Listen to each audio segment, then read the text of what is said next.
পাঁচ দলীয় জোটের অন্যতম নেতা বাংলাদেশ জামাত ইসলামের আমির জনাব ডাক্তার শফিকুর রহমান। এ পর্যায়ে বক্তব্য রাখছেন জনাব ডাক্তার শফিকুর রহমান।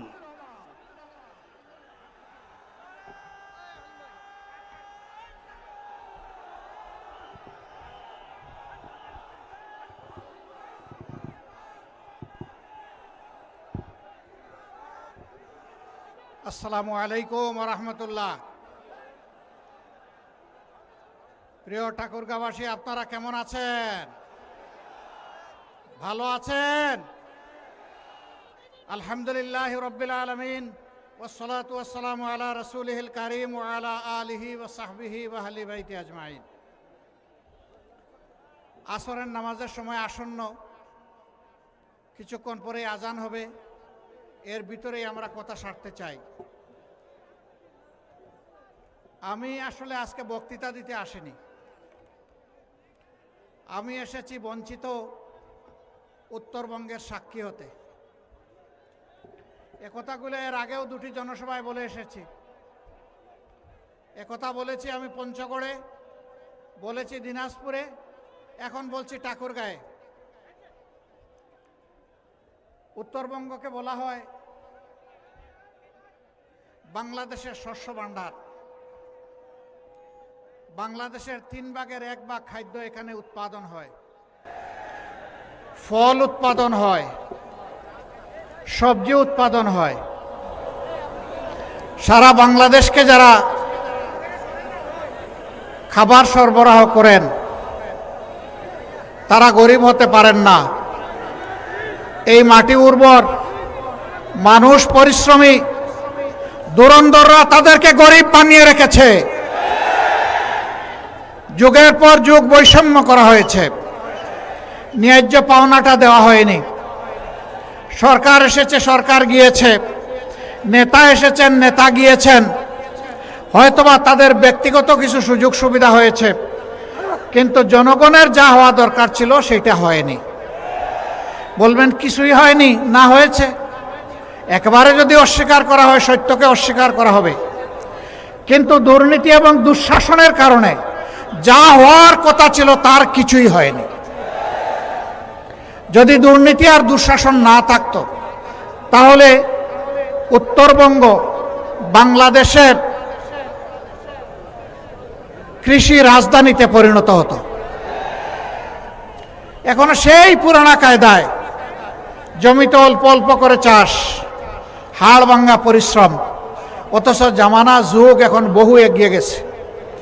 এই কৃষককে যদি সহজ শর্তে বিনা লাভে ঋণ দিয়ে, প্রযুক্তি হাতে তুলে দিয়ে তাদেরকে বলা হতো আনন্দের সাথে মাঠে ফসল ফলাও, সেই ফসল এখন যা উৎপাদিত হয় তার কমপক্ষে 3 গুণ উৎপাদন হতো। বলবেন যা উৎপাদন করি তারই তো মূল্য পাই না, 3 গুণ ফলাইলে কি আমরা মূল্য পাবো? হ্যাঁ, আপনারা অবশ্যই মূল্য পাবেন। যদি দেশ ইনসাফের ভিত্তিতে পরিচালিত হয় তাহলে কৃষক তার উৎপাদিত পণ্যের ন্যায্য মূল্য অবশ্যই পাবে। মধ্যস্বত্বভোগীরা তাদের কপাল নিয়ে খামসি করতে পারবে না। এরপরে এই 3 গুণ ফসল যেটা ফলাবেন সেটা তখন সংরক্ষণের জন্য জায়গায় জায়গায় সংরক্ষণাগার গড়ে তোলা হবে। ফল তাড়াতাড়ি পাকে, শেষ হয়ে যায়, পচে যাওয়ার ভয়ে অল্প মূল্যে আপনারা বিক্রি করে দেন। সেই ফল যখন সংরক্ষণের ব্যবস্থা হবে তখন আর তাড়াহুড়া করতে হবে না, আপনারা ন্যায্য মূল্য পাবেন। আর বাংলাদেশ সারা বছর আপনাদের কাছ থেকে পুষ্টি এবং ফলমূল পাবে ইনশাআল্লাহ।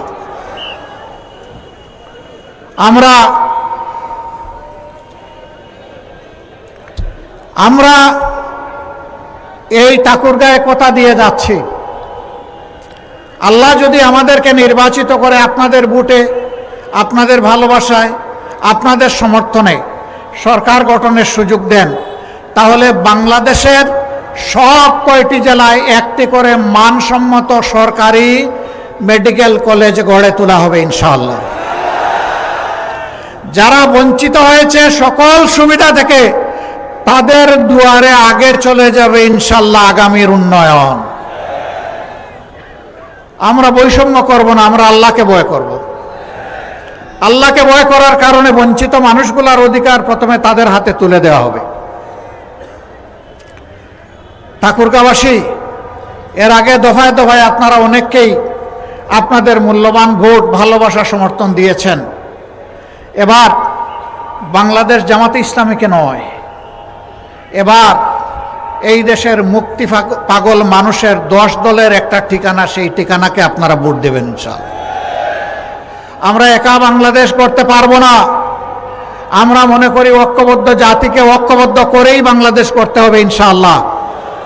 আমরা ঘোষণা করেছি আল্লাহ আমাদেরকে কামিয়াবি দিলে, সফলতা দিলে আমরা কাউকে বাদ দিব না। আমরা সবাইকে বলবো আসেন মিলেমিশে আমরা বাংলাদেশ গড়ে তুলি। 3টা শর্ত শুধু মেনে নিতে হবে। নাম্বার 1, কোনো দুর্নীতি নিজে করবেন না এবং কোনো দুর্নীতিবাজকে বগলের নিচে আশ্রয় দেবেন না। নাম্বার 2, গরিব ধনী সকলের জন্য, নারী পুরুষ সকলের জন্য, সকল ধর্ম সকল বর্ণের মানুষের জন্য ন্যায় বিচার নিশ্চিত করা হবে এবং সেই বিচার হবে সকলের জন্য সমান। সেই বিচারে কেউ রাজনৈতিকবিদ হিসাবে হস্তক্ষেপ করতে পারবেন না। বিচার বিভাগ হবে সম্পূর্ণ স্বাধীন, আর বিচার হবে ন্যায়ের ভিত্তিতে, কোনো বেইনসাফি বিচার আর বিকিকিনি হবে না।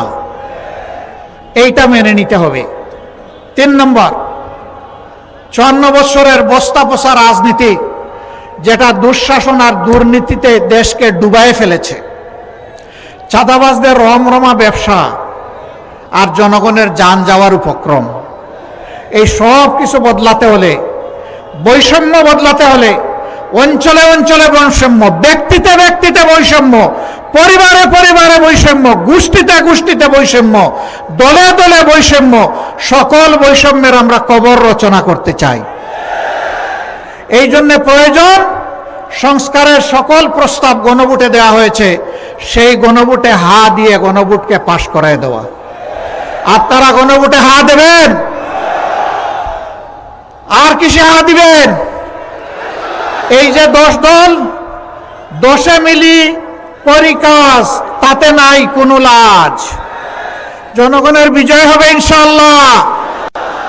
কোনো একক দলের কোনো শাসন আমরা চাচ্ছি না। আমরা এখন জনগণের শাসন চাই। আলিম উলামা থাকবেন, এদেশের দক্ষ মানুষগুলো থাকবে, দেশপ্রেমিক দলগুলো আসবে, যারা দেশকে ভালোবাসে, কোনো আধিপত্যবাদকে যারা মেনে নেবে না, তাদের সবাইকে নিয়ে আগামীর বাংলাদেশ আমরা গড়ব ইনশাআল্লাহ। সেই দিনটার জন্যই জাতি অপেক্ষা করছে। দফায় দফায় অনেককে সুযোগ দিয়ে আপনারা দেখেছেন। এবার একটু ওই মানুষগুলাকে সুযোগ দেন যারা নিজেরা চাঁদাবাজি করে না, বরঞ্চ চাঁদাবাজদেরকে রুখে দেওয়ার জন্য শপথ নিয়েছে। ওই মানুষগুলোকে আপনারা এবার সমর্থন দিয়ে সংসদে পাঠান, সরকার গঠনের সুযোগ দিন, যারা নিজেরা দুর্নীতি করবে না এবং কোনো দুর্নীতি সহ্য করবে না। ওই মানুষগুলোকে আপনারা নির্বাচিত করুন, যারা মানুষকে সম্মান করতে জানে, যারা মানুষকে ভালোবাসতে জানে। ওই মানুষগুলোকে আপনারা এবার নির্বাচিত করুন, যাদের হাতে দেশ আসলে বিদেশে বন্ধু খুঁজবে কিন্তু কোনো প্রভু মানবে না। ওই মানুষগুলোকে আপনারা নির্বাচিত করেন, আর কোনো ধর্মের ধর্মগুরুকে, কোনো আলিম উলামাকে, আর কোনো স্বৈর শাসকের হাতে নির্যাতিত হতে হবে না। ওই মানুষগুলোকে আপনারা নির্বাচিত করুন, যারা ধর্মে বর্ণে বিভাজন সৃষ্টি করে মানুষের সমাজে মানুষকে বিভক্ত করে মুখামুখি করে ফেলে, তাদের বাইরে এসে একটা ঐক্যের সমাজ, সংহতির সমাজ, ভালোবাসার সমাজ, সবাইকে নিয়ে বাংলাদেশকে একটা ফুলের বাগানে পরিণত করার সমাজ যারা গড়ার শপথ নিয়েছে, সেই 10 দলকে আপনারা সমর্থন করুন। প্রিয় দেশবাসী, যদি আমরা আল্লাহর মেহেরবানিতে আপনাদের ভালোবাসায় নির্বাচিত হই, তাহলে আমরা কথা দিচ্ছি যে আমরা ইনশাআল্লাহ আমরা গোটা উত্তরবঙ্গকে বাংলাদেশের গৌরবের কৃষি রাজধানীতে পরিণত করব ইনশাআল্লাহ। এখানে যেখানে এয়ারপোর্ট হওয়ার এয়ারপোর্ট হবে, সৈয়দপুর এয়ারপোর্টকে আন্তর্জাতিক মানে ইনশাল্লাহ উন্নীত করা হবে, যাতে শিল্পের বিকাশ, এগ্রো বেসড ইন্ডাস্ট্রি, কৃষিভিত্তিক শিল্পের বিকাশ এবং তার পণ্য, উৎপাদিত পণ্য সারা দেশে এবং বিশ্বে ছড়ায় পড়ে। এই জন্য কমিউনিকেশন ব্যবস্থাকে উন্নত করা হবে। আমরা আর দেখতে চাই না বেকারত্বের কষ্ট বুকে চেপে এখানকার সন্তানেরা রাজধানী ঢাকায় গিয়ে গলিতে গলিতে কষ্ট করবে, ঘোরাঘুরি করবে, একটা চাকরি পাবে না।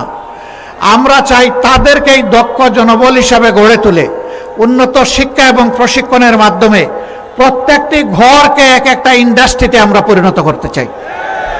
বিশ্বে এরকম বহু দেশ আছে, জাপান আছে, ভিয়েতনাম আছে, চায়না আছে, তারা তাদের প্রত্যেকটা ঘরকে ইন্ডাস্ট্রিতে পরিণত করেছে। তারা যদি পারে আমরাও পারবো ইনশাআল্লাহ। এই দেশের চেহারা বদলে যাবে শুধুমাত্র আমাদের যুবক যুবতীদের হাতে আমরা যদি কাজ তুলে দিতে পারি, সম্মানজনক কাজ, তাদেরকে কাজ তুলে দেওয়ার হাতে আগে যদি হাতগুলো আমরা গড়ে দিতে পারি। আপনারা জেনেছেন, দেখেছেন, আমরা ঘোষণা করেছি দক্ষ জনশক্তি গড়ার জন্যে আমরা পরবর্তী চাকরিতে প্রবেশ করার আগ পর্যন্ত একজন কেউ আজানের জবাব দেবেন। চাকরিতে প্রবেশ করার আগ পর্যন্ত পর্যাপ্ত ট্রেনিং দেওয়ার জন্যে সর্বোচ্চ প্রয়োজনে একজন ছাত্রছাত্রীর পিছনে প্রতি মাসে আমরা 10,000 টাকা করে সরকারি কোষাগার থেকে ব্যয় করব। এরপরে তাদেরকে দক্ষতা দিয়ে বলবো, যাও এবার দেশ সেবা করো, এবার বিশ্বের যেখানে পছন্দ সেখানে যাও, গিয়ে দেশের জন্য তুমি কিছু করো। এরা আর বেকারত্বের অভিশাপে বুঝবে না। অনেকে বলেছেন বেকার ভাতা দিবেন, বেকার ভাতা অপমানের। আমরা তাদের হাতে অপমানের চাবি তুলে দিতে চাই না, আমরা সম্মানের কাজ তুলে দিতে চাই। এখানে যুবক যারা হাত তুলুন, আপনারা কাজ চান না বেকার ভাতা চান? কাজ চান কারা? হাত তুলেন। আলহামদুলিল্লাহ, সবাই কাজ চায়, একজনও বেকার ভাতা চায় না। আমরা ওই জাতিকে বেকার বানাতে চাই না। সম্মানিত ঠাকুরগাঁওবাসী, কথা আমি শেষ করব। এখানে 3টা নির্বাচনী আসন আছে। আমি আগেও বলেছি, দফায় দফায় অনেককে অনেক সুযোগ দিয়েছেন। আপনাদের এই ভাইগুলাকে এবার একটু সুযোগ দেন। আপনারা দিতে রাজি আছেন? আপনারা এই কয়জনে দিলে হয়ে যাবে? প্রত্যেকটি ঘরকে জাগিয়ে তুলতে হবে ইনশাআল্লাহ, মা বোনদেরকে জাগিয়ে তুলতে হবে। আমরা নারী পুরুষ সবাই মিলে আমাদের স্বপ্নের প্রত্যাশার বাংলাদেশ গড়ব ইনশাআল্লাহ। আমরা সেই অ্যাসপায়ারিং বাংলাদেশ অফ দ্য ইয়াথস, যুবকদের আকাঙ্ক্ষার বাংলাদেশ আমরা গড়ব। মায়েদের জন্য নিরাপদ বাসস্থান, যাতায়াত, কর্মস্থল আমরা নিশ্চিত করব ইনশাআল্লাহ। তারা গর্বের সম্মানের সাথে তারা এ দেশকে সেবা করবেন, তারা অবদান রাখবেন সকল উন্নয়নমূলক কর্মকাণ্ডে। আমরা সবাই মিলে হাতে হাত মিলিয়ে ইনশাআল্লাহ আমরা দেশ গড়ব। আমরা কোনো বিভাজন সৃষ্টি করতে চাই না। আমি আগেই বলেছি, 3 শর্তে যারা রাজি হবেন, এটি বাংলাদেশ জামাতে ইসলামীর শর্ত না, এটি জনগণের কলিজার শর্ত। এদেশের মানুষ এইগুলোই চায়, এর বাইরে কিছুই দেখতে চায় না। আসুন আমরা সেই মানুষগুলোকে আপনাদের হাতে তুলে দেই, যাদেরকে নিয়ে আগামী দিনে আপনারা কাজ করবেন, সংসদে পাঠাবেন। আপনাদের সেবক হয়ে কাজ করবে, মালিক হয়ে নয়। সৎ হয়ে কাজ করবে, চুর হয়ে নয়। আপনাদের সম্পদের পাহারাদার হবে, চৌকিদার হবে, সম্পদের মালিকে পরিণত হবে না ইনশাআল্লাহ। এই ঠাকুরগাঁ 1 থেকে আমরা যাকে দাড়িপাল্লা হাতে দিয়েছি, আপনাদের সকলের প্রিয়, আমাদের সকলের স্নেহের মজলুম ছাত্র জননেতা, যাকে খুন করার পরিকল্পনা করেছিল, আল্লাহ তাকে বাঁচিয়ে রেখেছেন। রাখে আল্লাহ, মারে কে? এখন আমরা দেখতে চাই এই লোকটাকে আপনারা সুযোগ দিয়ে সংসদে পাঠাবেন এবং সে আপনাদের জন্য দিন রাত কাজ করে যাবে। আপনারা কি রাজি আছেন? আলহামদুলিল্লাহ। দাড়িপাল্লা রাখেন নাই? কোথায় পাল্লা লুকিয়ে রাখছেন কেন ভাই? পাল্লা তো জনগণকে দেব। এই যে আমরা দেলোয়ার হোসেনের হাতে এই ঠাকুরগাঁ 1 আসনের পাল্লা তুলে দিলাম, ইনসাফের প্রতীক। আপনারা চূড়ান্ত সংগ্রাম করে দিন রাত কেটে বিজয় ছিনিয়ে আনবেন ইনশাআল্লাহ। ধন্যবাদ আপনাদেরকে। ঠাকুরগাঁ 2 আসনে বিশিষ্ট আলেমে দ্বীন হযরত মৌলানা আব্দুল হাকিম, তাকে বারবার ষড়যন্ত্র করে হারিয়ে দেওয়া হয়েছে। এবার আপনারা কোনো অপশক্তি যদি আপনাদের বুট নিয়ে বাড়াবাড়ি করতে আসে, সেই হাত আপনারা কি রুখে দিতে পারবেন? ইনশাআল্লাহ তার পক্ষে আপনারা বিজয় ছিনিয়ে আনার জন্য লড়াই চালিয়ে যাবেন, বিজয় আমাদের হবে ইনশাআল্লাহ। ঠাকুরগাঁ 3 আসন, এই আসনে মাস্টার মিজানুর রহমান সাহেব, তিনি একজন শিক্ষক, সবার প্রিয়, আপনাদের প্রিয়, আমাদের প্রিয়, আমরা আশা করি আল্লাহ তাআলারও প্রিয়। আপনারা তাকে আমরা পাল্লা তুলে দিলাম।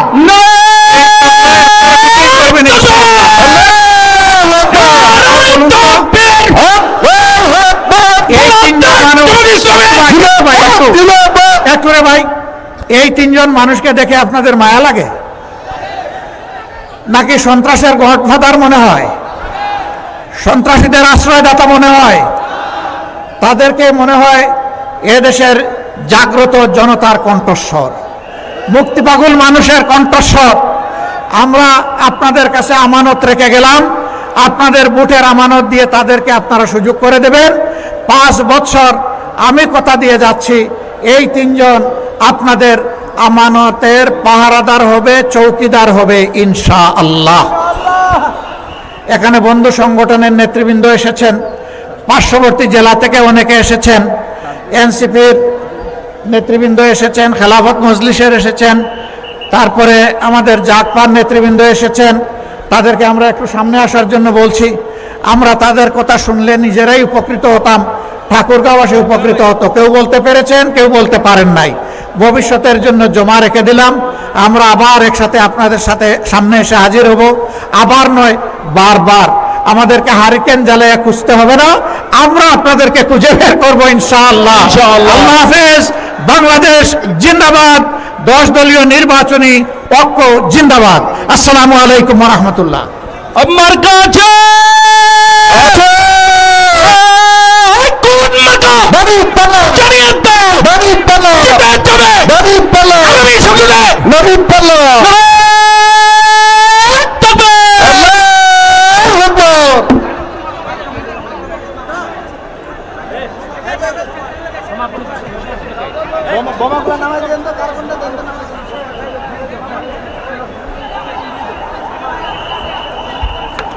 সংগ্রামী বন্ধুগণ, আজকের এই বিশাল ঐতিহাসিক নির্বাচনী জনসভায় এ পর্যায়ে আপনাদের সামনে সমাপনী বক্তব্য পেশ করছেন বাংলাদেশ জামাত ইসলামী ঠাকুরগাঁও জেলা শাখার সংগ্রামী জেলা আমির, আজকের এই জনসভার সম্মানিত সভাপতি জনাব অধ্যাপক বেলাল উদ্দিন প্রধান ভাই।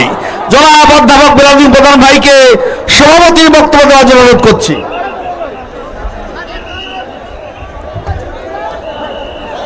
সম্মানিত ঠাকুরগাঁওবাসী, আসসালামু আলাইকুম ওয়া রাহমাতুল্লাহ। অন্যান্যদের প্রতি আমার আন্তরিক শুভেচ্ছা ও অভিনন্দন। আমাদের ঐতিহাসিক নির্বাচনী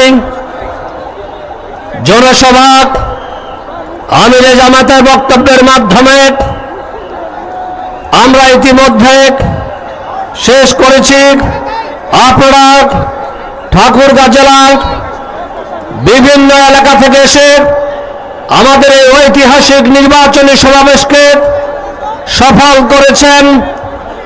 এই জন্য সম্মানিত ঠাকুরগাঁওবাসী, সাংবাদিক বন্ধুগণ, প্রশাসনের কর্মকর্তাগণ, সম্মানিত পুলিশ বাহিনী, অন্যান্য বাহিনীর সকল সদস্যবৃন্দকে বাংলাদেশ জামাত ইসলামী ঠাকুরগাঁও জেলা শাখার পক্ষ থেকে অভিনন্দন জানাচ্ছি।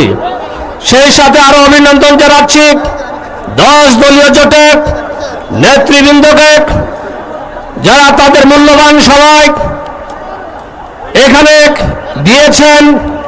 এই জন্য তাদেরকে আন্তরিক অভিনন্দন এবং মোবারকবাদ জানাচ্ছি।